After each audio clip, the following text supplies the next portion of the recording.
Hello everyone, welcome to week 6 for BCOM 3113. Sorry I'm a little late this week. But just as always, just want to run through the agenda and the outline so that we're all on the same page. Number 1, we have the next major assignment already posted. Now this is not due for a few weeks, so it's very easy for you to push it down the road. But there is a reason why I posted it now, is because it's going to take a long time to do. So please make sure that you do that as soon as you can, or get started on it as soon as you can. It's going to take multiple drafts to get through. There's a video explanation that I posted. The dates are all wrong because I did it from a few semesters ago, but the other advice of the content and what I'm looking for, what I'm be grading for, is in that video. So please watch that.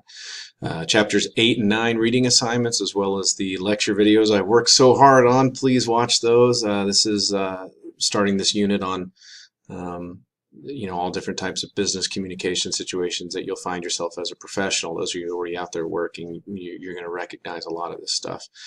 Discussion 2, second discussion assignment of the semester.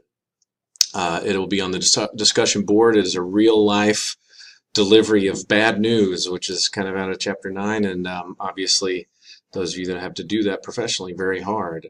This is an example from Microsoft. So anyway, the final thing that I want you to be aware of is the grammar exercises assignments coming up soon. So make sure that you have started that. If you haven't,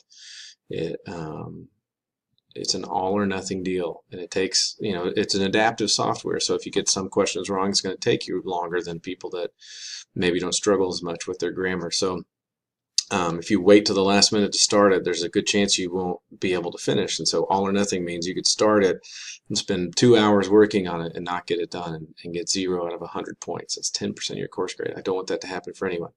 So anyway, as always, email me with any questions and get to work.